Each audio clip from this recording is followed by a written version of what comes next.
Hello and congratulations on getting access to this video course on Facebook retargeting.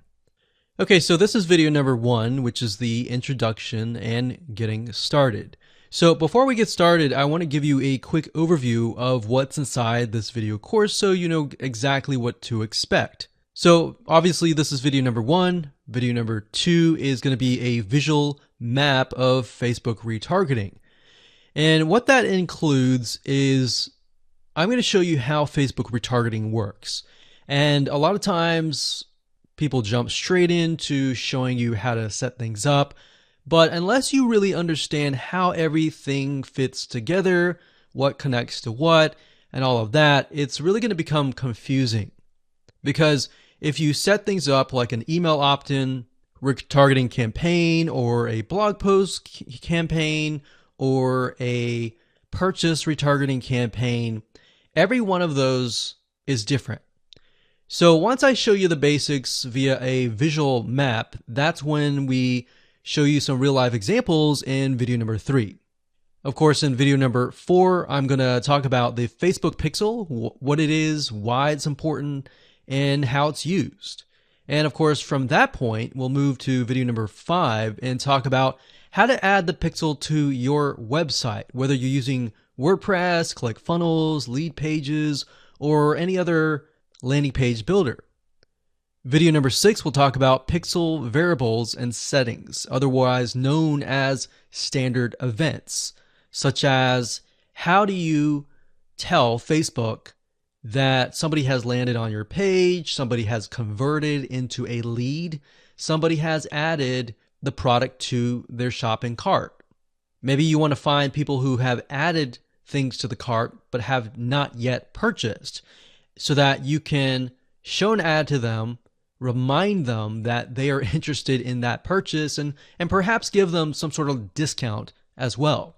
Video number 7, we're going to talk about custom audiences, which are essentially lists or segments of people that you have targeted. And when you create your Facebook ad, you can then target that specific custom audience and show that specific ad to that audience. And then of course, in video number 8, we'll have some practical application and show you how to create these custom audiences. And of course, last but not least, video number 9, we'll talk about retargeting campaign setup. All right, so let's talk about mindset, because I'm a big believer of having the right mindset before you get started. I want you to realize that you're not going to make a sale. You're not going to get leads right away just by setting up a Facebook retargeting campaign. Converting visitors really does take time. And to be realistic, sometimes 12 to 17 times of touch points, meaning you have to get in front of them 12 to 17 times before they will buy. So I want to make sure that you don't expect an immediate action or an immediate sale. Now, to get started, you're going to need these things. You're going to need to have a Facebook ad account. And in doing so, you'll also need to have a Facebook business account. And you can go to business.facebook.com to get access to a Facebook business account. Now, having a business account is separate from the Facebook ad account. You'll obviously need money for ads, realistically at least $500 or more. This is not free by any means, but it's a great way to test things and find results right away.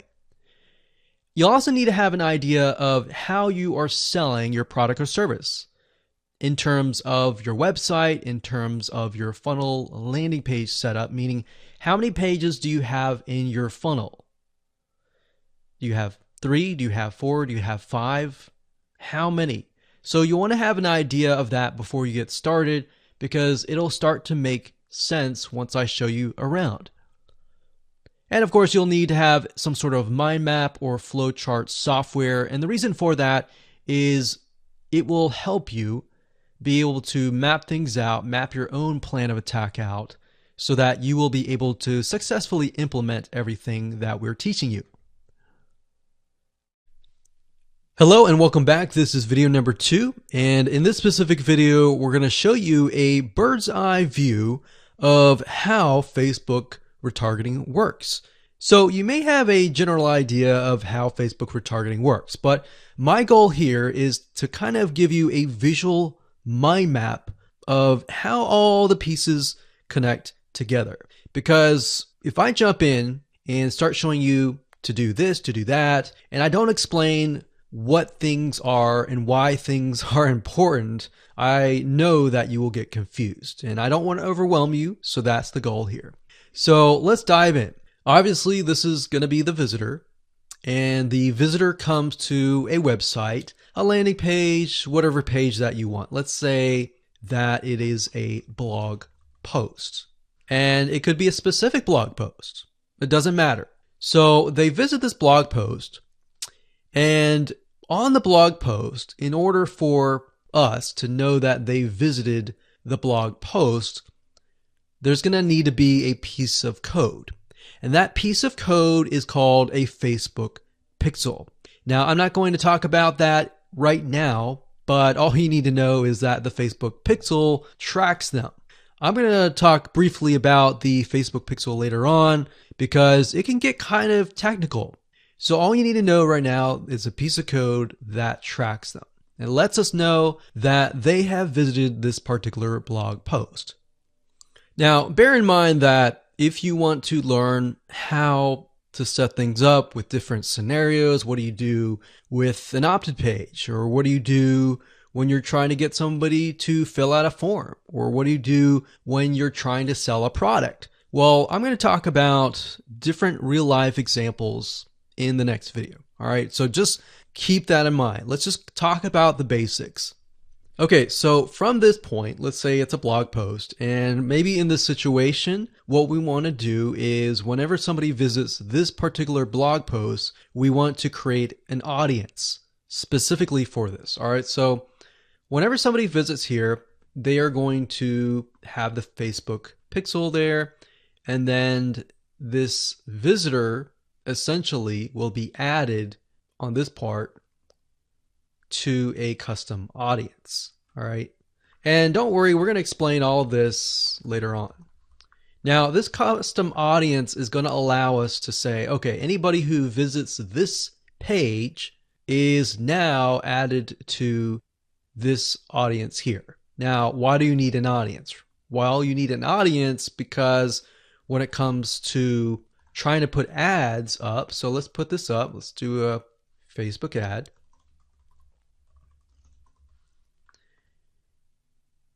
We have to find a way to show this ad to this audience. So obviously from the custom audience here and the Facebook ad here, directionally, we are going to show the Facebook ad to anyone who visited this blog post.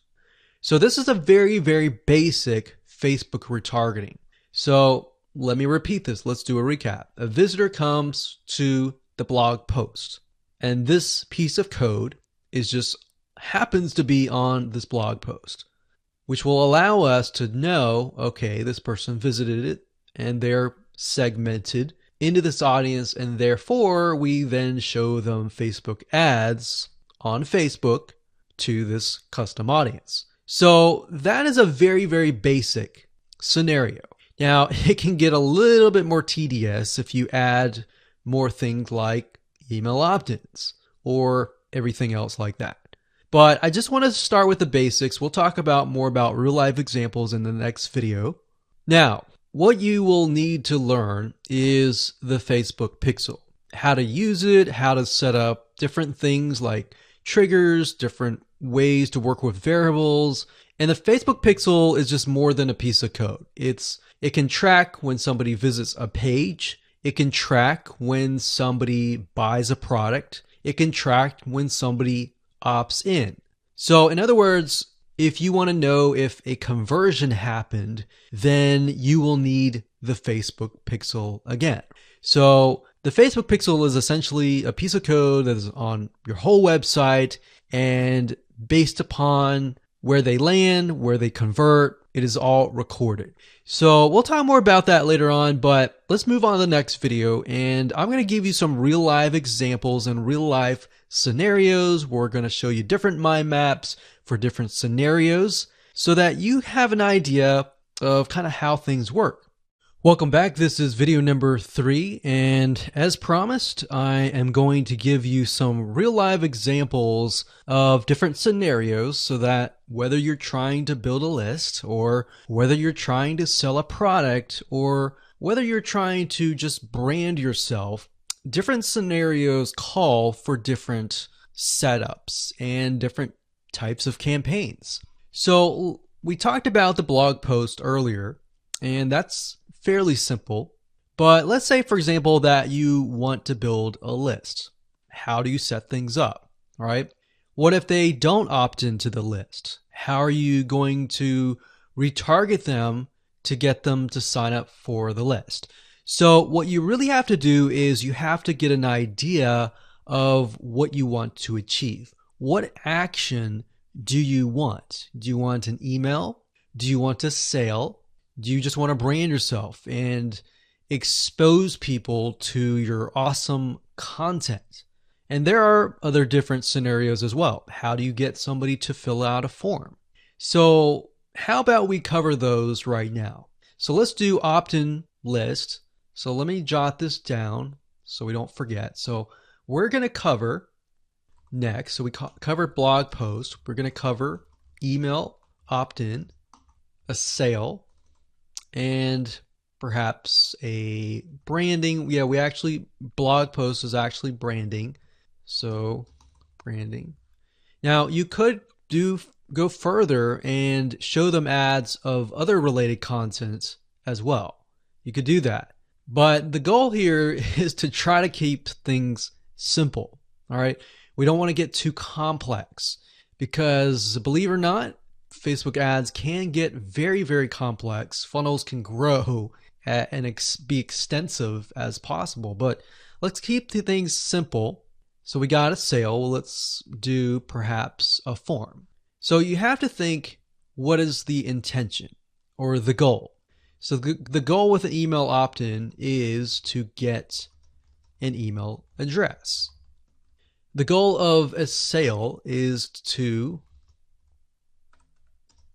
obviously get someone to spend money.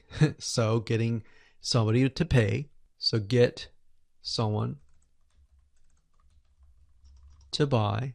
And then with the form, you want somebody to fill out the form. Now you also have to think, okay, what happens when somebody completes the email? What then happens? How do you convert? And how do you track that conversion so you don't show a Facebook ad to somebody who has bought, right? So it's kind of an if, then, else. If this happens, then this happens. If this doesn't happen, then this happens, right? So let me explain. Let's do an email opt-in. All right, somebody comes to a landing page. So we'll call this the email capture page. And then, of course, there's going to be a Facebook pixel on this email captured page. Now, I'm going to remove these because it's going to get a little bit longer. And I'm going to delete this. I'm going to actually copy this back, but we're going to move this over here. So if they fill out the email, what is after that? All right. What is after that? So after that, depending on how things are set up, if you've got it set up with double opt-in confirmation, which means they have to check their email address and click the link and all that, and it goes to that page, or they fill in the email and it immediately directs them to the next page. Whatever the page is, we'll say page 2. This could be where the freebie is located. And you're going to need to have another Facebook pixel on that page, right? So if you think about it, the Facebook pixel needs to be on this page. Now, the only reason why we would want to show a Facebook ad is if they came to the email capture page, but they did not give us their email, right? In other words, if they did not fulfill the action, then you need to show a Facebook ad. If they did fulfill the action, you don't need to show the Facebook ad, unless, of course, you're selling a product. But like I said, let's keep it simple. So from this point, they either give us the email and then they land on this page. And this Facebook pixel will need to, we'll call it a conversion, and it will need to let us know if it actually converted. Now, if they did not, so we'll put over here,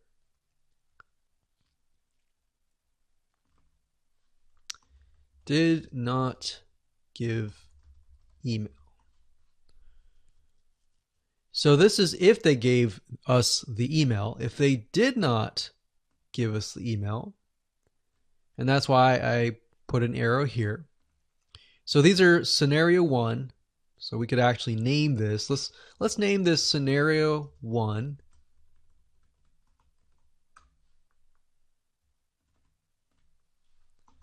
In scenario 2.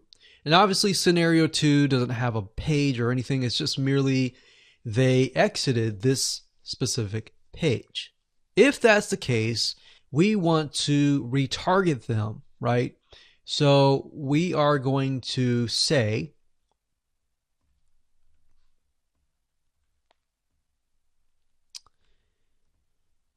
if they did not give us the email, then we're going to put them into a custom audience.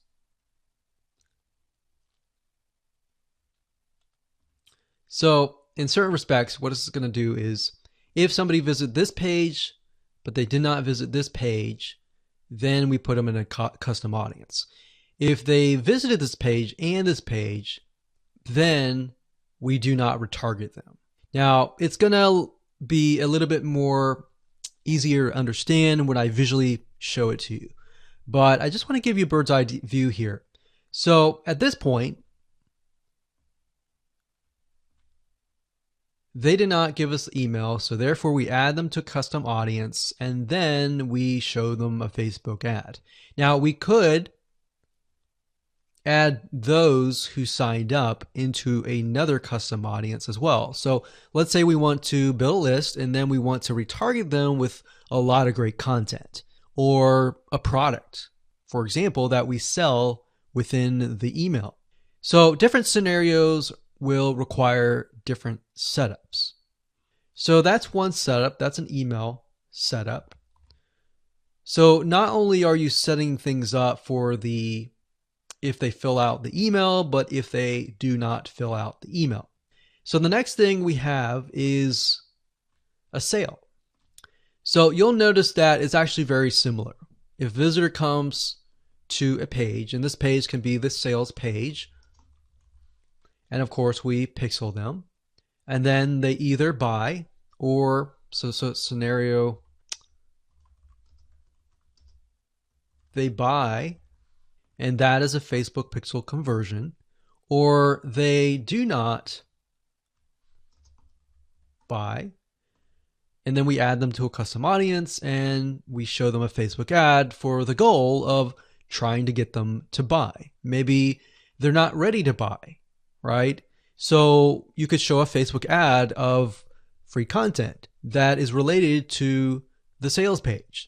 Because most likely if they visited the sales page, they're interested, they're just not sure, right? You could show them a Facebook ad to a coupon.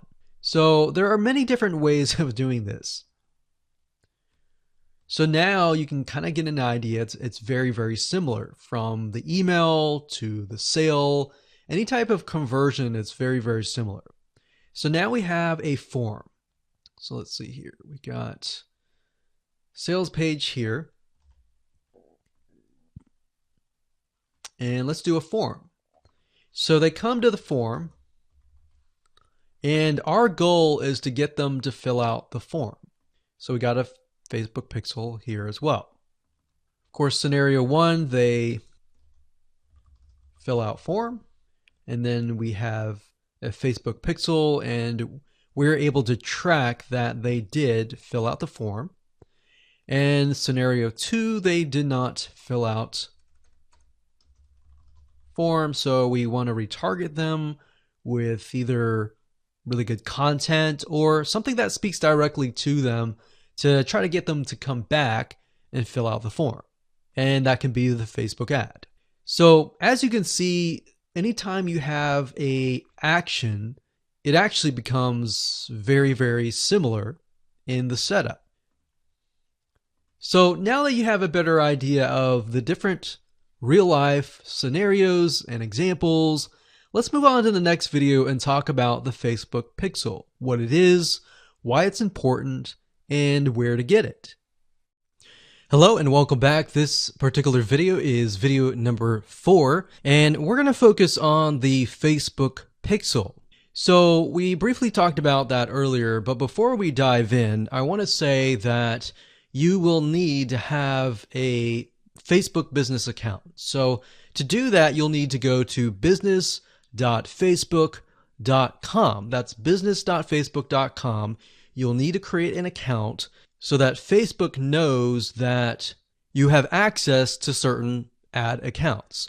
So with a business Facebook account, you are able to not only access your own account, but you'll also be able to access anyone else who gives you permissions to do so. Now, as far as the Pixel goes, once you have created an account, what you'll need to do is up at the top, you'll see this Events Manager, and you'll see this / icon.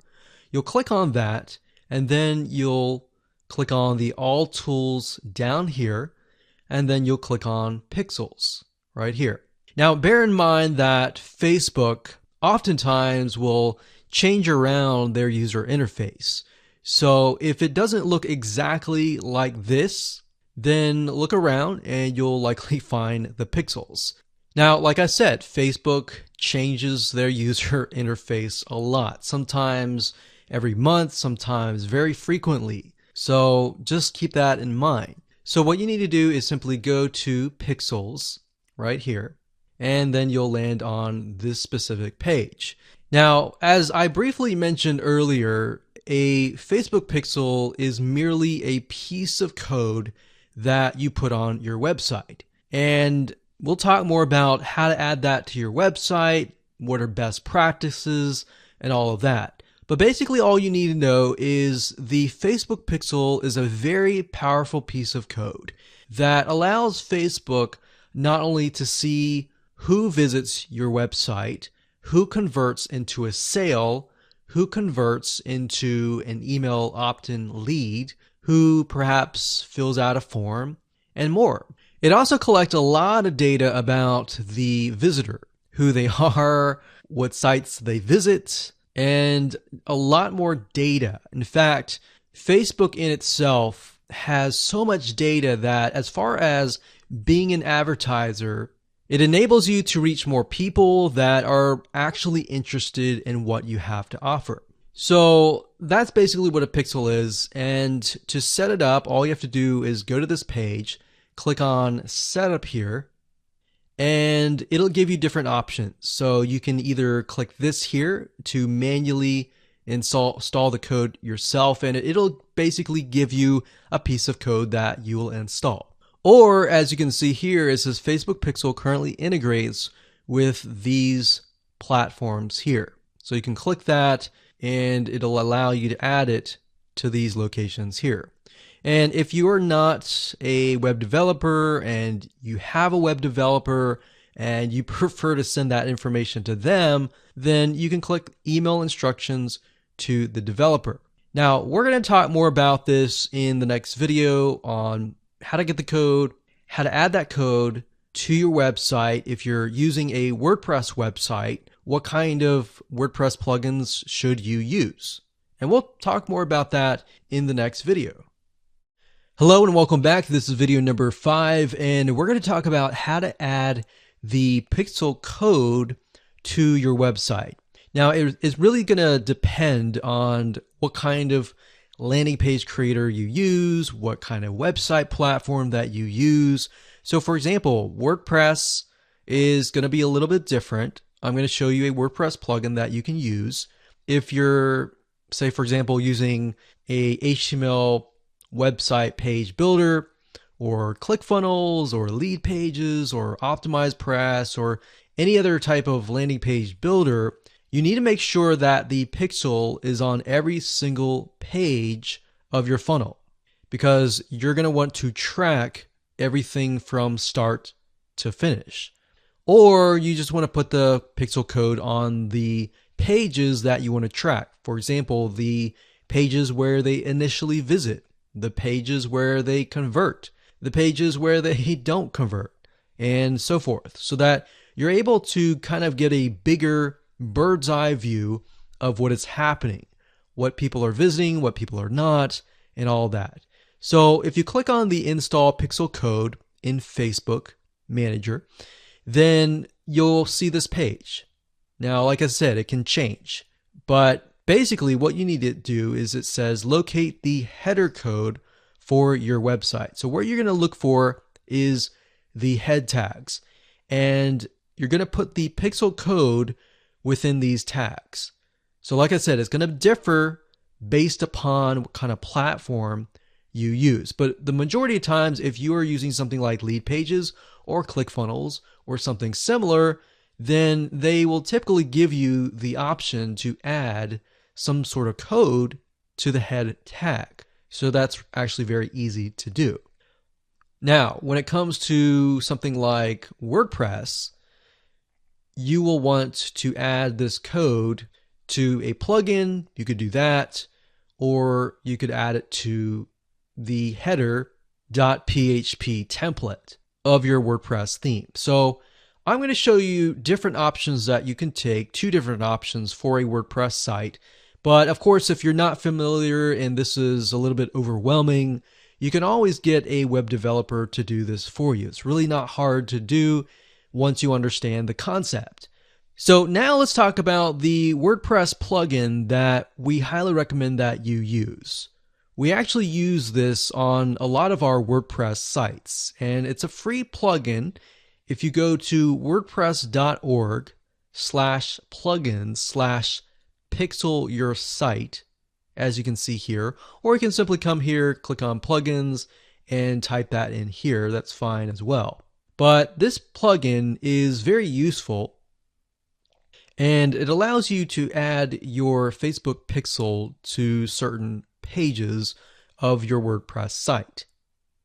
So it's a matter of just simply installing the plugin, grabbing your pixel code, and adding it to the settings area. So it's very, very easy if what we talked about before, it seemed a little bit daunting. Now, once you have everything installed, the next thing you're going to want to have is you're going to want to install a Google Chrome extension called the Facebook Pixel Helper. And the reason why you want to install this is because you want to make sure that the web pages that you're inserting into Facebook actually have the Facebook pixel. You definitely don't want to assume that it is installed and set up your campaign, pay the money for the Facebook ads, and realize, oops, it's not there. So this is another free plugin for Google Chrome. And if you're using other things like Safari or Firefox, you can probably go and Google Facebook Pixel Firefox or Facebook Pixel Safari. But for Google Chrome, this is what we use. And all you have to do is install it. And as you can see down here, you're going to see this icon. And any web page that you visit in your funnel, if you click that, it should say that the pixel has been found. If it has not been found, you either need to reinstall it, showing what we talked about earlier with the WordPress plugin and all that, or even just hiring somebody who knows how to do that. And it's really not that hard. But this is going to make your life a lot easier. So again, go to Google, type in Pixel Helper Chrome extension, and you'll get this right here. And that's really all you need. All you need to do as a recap is, number one, install the pixel in the head tags for any web page that you want. And number two, get this Chrome extension so that you're able to test and make sure that you've installed the pixel correctly. So now that you understand how to add the pixel to your website, your WordPress site, or your landing page builder, Let's move on to the next video and let's talk about the Facebook pixel variables and the different settings of the pixel itself so that you're able to track, you're able to see what is converting and all that. Hello and welcome back. This is video number 6 and we're going to dive into the Facebook pixel and talk about the different variables and settings, which according to Facebook is also known as standard events. Basically all that means is that you're going to have a different code or different keyword for different scenarios. So we're taking a look right now at a standard Facebook pixel. Now I've blurred out or put X's in the area of my Facebook pixel ID. So you know that this is going to be your Facebook pixel ID. Now, if you go to facebook.com and you look for their standard events, you're going to see a list of different event codes. So you can see add to cart. This can track anytime somebody adds an item to the cart. So if you're selling maybe physical items or e-commerce or even digital items and they add it to the cart, you want to use the standard event code here. And what that means is you are going to take this code and put it in your pixel code, and then you're going to put that code on that page. You have another one called add payment info. This tracks when the payment information is added in the checkout flow. So you're going to add that to that specific page. Now, some of these will relate to you, some of them will not. So you can see complete registration. This is great for if somebody is trying to fill out a form and you're trying to get them to fill that form out and you want to track, did they fill that form or not? If they didn't, then this code would not be triggered. If they did, then of course they would land on the page after they fill out the form and you would put that code on that page. We can see contact, which is if they went to a contact page and they contacted you, you could put that on the code and on that specific page. So as you can see, there are tons and tons of different standard events that relate to different actions. So we have donate, we have find location, we have initiate checkout, we have lead. Lead is whenever somebody signs up on your email list. Or they could be a form submission. They could sign up for a trial. They could land on a specific page where you would deem them to be a lead. And you would use that code right here. And then we have purchase. They also have a code for that and a value. So if you're using USD in the United States of America, and you would put the number here. So if it was $47, you would put 47.00 USD. If you were not using USD and you were using your own country's money symbol here, it could be Canadian, it could be AUS for Australia, you could put that here. And then we have schedule, we have search, we have start trial, we have submit application, we have subscribe, we have view content. So view content could simply mean they're viewing a special piece of content. So it could be something like the blog post, right?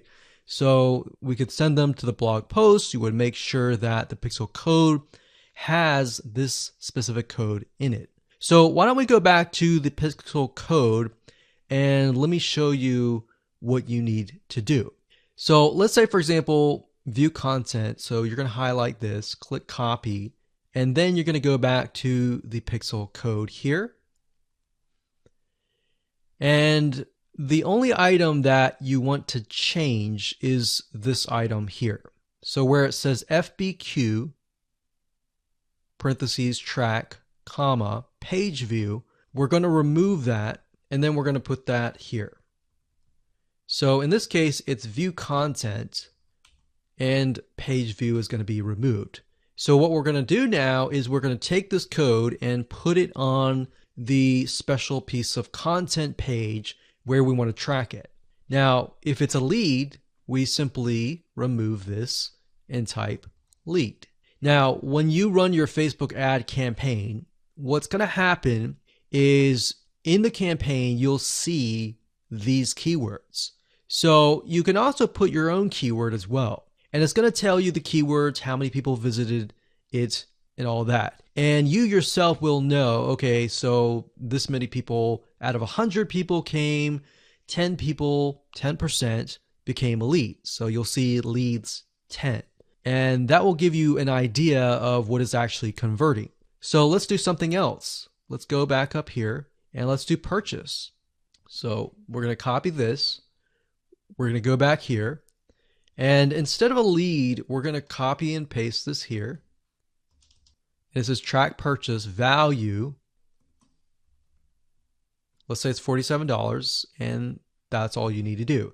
And you're going to need to take this piece of code and put it on the page that they see after they purchase. So whatever page that they are sent to or redirected to immediately, you need to put that piece of code on that page. Now, let's say, for example, that we have a funnel and the funnel is an opt-in page. So in that case, the opt-in page is going to have a pixel code, and the track will be something like this.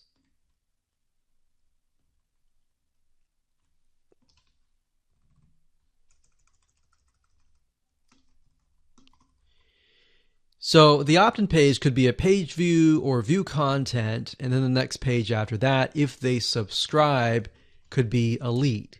So throughout your funnel, you have different steps, you have different pages, and on those different pages, you'll have different pixel codes. Now, while that might seem a little bit complex right now, it really isn't. It's a matter of just changing the keyword and putting the code on the right page. And then, of course, using the Facebook Pixel Helper Google Chrome extension to go back to the page, make sure that pixel is on the page, and it'll tell you if the pixel is on the page and specifically what it is. So if it's a lead, it'll show a lead. If it's a purchase, it'll show a purchase. And it really is quite easy once you get the hang of it. So with that said, let's move on to the next video. Hello and welcome back. This is video number 7. Let's talk about custom audiences. Now, when I showed you the visual mind map of how everything works and the different scenarios, we talked about custom audiences being an ad targeting option that lets you find people who either took an action or either didn't take the action that you wanted. So as you can see here, according to Facebook.com, a custom audience is an ad targeting option that lets you find people who already know your business on Facebook. So with that said, to get here, all you have to do is up the top, click this, and then click audiences. And then you'll see a drop-down menu that says create custom audience, and you want to click that. Now you will see an option on creating a lookalike audience, but that's not what we're going to do. You don't really want to create a lookalike audience until you have run enough Facebook ads and you've collected a certain amount of data to know that the lookalike audience is correct. So what is a lookalike audience? A lookalike audience, according to Facebook, is, let's say we run 1,000 people to an opt-in page. And out of 1,000 people, we have about 100 people who opt in. Now, out of the 100 people that opt in, we want to figure and reach similar people based on the 100 people that converted. So what you can do is you can create a lookalike audience with Facebook.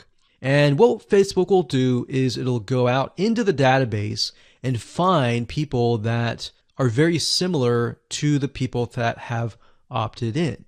Now, that is super powerful. No other platform can do that. So what you're really doing is you're tapping into Facebook's database according to the data that you have found and comparing and finding people that are similar. You could do that with a purchase. Maybe you have 1,000 people that visited a sales page. And out of those people, we have eventually 100 people that buy. So we want to find 100 people that are similar. So that's what a lookalike audience is. Now, what we want to do in this specific retargeting campaign is to create a custom audience. So these are the different custom audiences that you can create.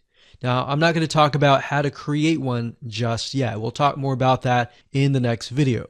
But as you can see here, as far as custom audiences go, you can find, let's say, for example, an email list of your customers or your subscribers and upload them here. And then you can retarget them. So maybe somebody opted in for a freebie. You could upload that here and you can retarget them and try to get them to purchase a product that might be similar to what they signed up for. So even though they fulfill the action of signing up and giving you their email address, you can still retarget them. They're still potential buyers. Website traffic, you can create a custom audience based upon people who visit your website. So we could say anybody who visits our opt-in page or anybody who visits our blog posts, we want to retarget them. It doesn't have to be that. It can be people who opted in and who saw the next page. Or maybe they clicked a button and they saw a next page. It doesn't matter what page it is. You can do any page that you want. As long as the Facebook pixel is on it, you can track it, you can create a custom audience. Now, app activity is something that most of you will likely not use. You can create a list of people who launched your app or your game or took a specific action. Offline activity, you can create a list of people who interacted with your business, your in-store business by phone, by offline channels, and all that. For engagement, you can create a list of people who engage with your content on Facebook or Instagram. Now, most of you are going to use the customer file or the website traffic. Very, very few people actually use the app activity or the offline activity unless you have a local business. So one of these two, most likely you're going to start out like this if you don't have a list. So you'll start here. So now that you understand the different types of custom audiences that you can create, without overwhelming you, let's move on to the next video and we'll talk about how to create the custom audiences correctly. Hello and welcome back. This is video number 8 and we're going to talk about creating a custom audience. Now, it's really not hard. I'm going to show you step by step what you need to do and we'll give you some recommended criteria to get started. So like I said, most of you are going to use the website traffic custom audience. So I went ahead and just clicked on that one and you're going to see this here. Now, Facebook might change the user interface, but the majority of the time it's pretty much the same. So it says include people who meet any of the following criteria. Now you can change the any to all if you want. So we could say anybody who visits the initial page, any page, or let's say, for example, the blog posts. If somebody visits the blog post or another blog post, let's say we have 3 different blog posts, then we can say anybody who visits any of these 3 blog posts, let's retarget them. Let's put them in a custom audience. So if it's any, you could say all website visitors in the last 30 days. So it's all website visitors or people who visited a specific web page or they spent a certain amount of time on your website. And this is really good to have just in case somebody visits really quickly and then leaves. You're most likely not going to want to create a custom audience to somebody who comes to your website and within 5 seconds leaves. You would rather create a custom audience of people who perhaps came, spent about 10 minutes or more, and then you could create a custom audience on that because that usually means that they are interested in what you have to offer. So you could do that. You could do, specific events like page view, general event, view content, or purchase.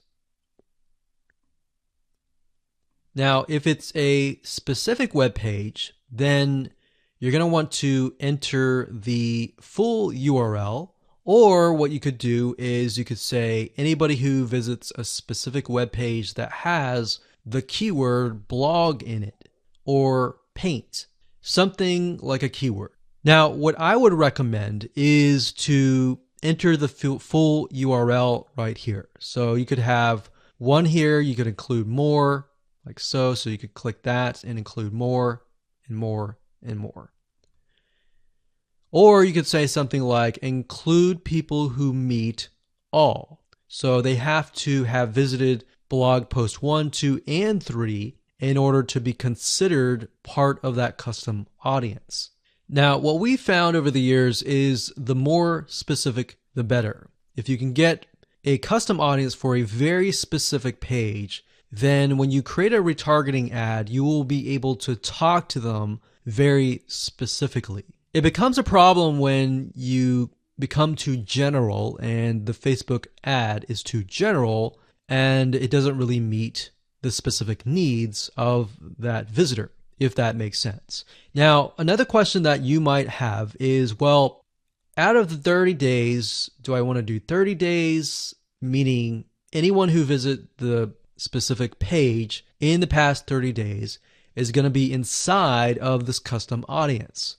Now, the maximum time is 180 days, so you could do 180 days. But I am going to warn you because the majority of people who come to your page are not going to remember you past 7 days. So, keeping that in mind, you may want to stick with 30 days or less. And if you think about if you go to a web page, a lot of times you're not even going to remember it even 30 days down the road, unless it's a review page for a product that they are interested in or a product that they might be going to buy. So it really depends on the specific page that they have visited. Maybe they clicked add to cart, but they did not purchase. If that's the case, they're most likely going to remember it. But past 30 days, that becomes an issue. And if that becomes an issue, your conversions are not going to be there and they might click spam, which can actually hurt your Facebook ad. So bear that in mind whenever you're creating these custom audiences. Now you can also exclude. So you could say anyone who visits these pages, but I don't want to include maybe the third blog post. So I want to say anyone who visits the first 2 blog posts, but we're going to exclude the third one. You click exclude and you simply do the same thing and you enter the web pages there. So when you're done and you're ready, simply click on audience name, enter the name of the audience. Now, one thing to keep in mind is when you name the audience, name it something that you are going to remember and use a naming convention that you are going to remember. A lot of times it's easy to just name it anything that you want. But as you begin to build more custom audiences, you're going to forget. That's reality. And that's it. Hello and congratulations. You've reached the end of this video course. This is video number 9.